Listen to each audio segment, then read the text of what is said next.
Good day and welcome to the city of North Miami, the city on the move. Today we have the privilege of having a very wonderful, dynamic speaker, Dr. Florida, in our midst. We will be talking about inclusivity when it comes to developing our city. Dr. Florida is a very well-known speaker, an entrepreneur.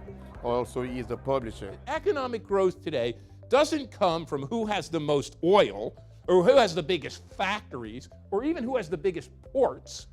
It comes from who can harness the most creativity and innovation, who can attract the members of this creative class. 5% of Americans, think about this, are engaged in factory work. The creative class is the growth class of our time, and it's the generator of wealth and innovation and economic might. We have the second largest percentage of high-skill, highly educated, creative class immigrants in the country. But the creative economy is organized more and more around cities and city regions.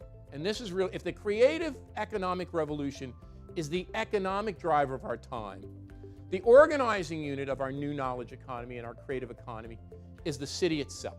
That old urban crisis was a crisis of economic despair and economic dysfunction. The new urban crisis is different. And this is why it's so vexing. The new urban crisis is a crisis of success. A tale of two cities. As our cities have come back and become bastions of the creative class and bastions of innovation and bastions of talent, our economy has fractured and divided. The top 10% of income earners have moved back to cities. The bottom 10% of income earners have been pushed out of cities. The white, the affluent, and the educated have come back to urban areas, pushing out the less educated, the less advantaged, the non-white, and the minority. We're now seeing a new kind of flight of the educated and the affluent back to the urban center. What's driving that? One, the cities have the best jobs. Our knowledge jobs, our highly paid jobs, are increasingly concentrated in urban centers. Our cities have good transit, many of them. There's a way to get people. Dan Gilbert in Detroit, when asked why he moved his companies from the outlying fringe of Detroit back to the downtown, he said because there was a transport infrastructure and people could get to work. Highways and transit. Amenities. People want the kinds of amenities that are in urban centers. There's many more places that are disconnected, that don't have a great airport, that don't have 2 or 3 great research universities, places that are far-flung, places in the middle of this country, places that feel anger. That's where the populist, whether you believe it or not, that's where the populist backlash in this country is coming from. It's coming from people in places who feel they're being left behind. And there's no place for them to fit in, and they don't have any respect, and so they say, the heck with it, let's tear it all down.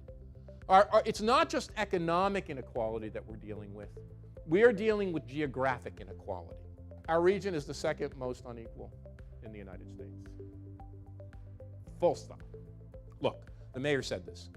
This region's got to make an investment in transit. And what we're doing now is a step in the right direction, but we got to put our foot on the gas. Enough's enough.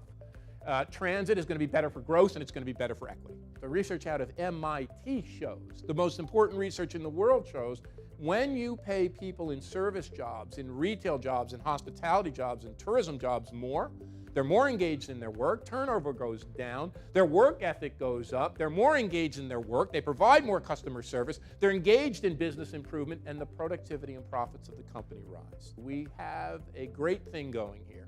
We're one of the fastest growing places on the planet. We got a booming innovation and startup economy. We've got great universities. We've got a spectacular airport, spectacular ports that give us all the advantages in the world.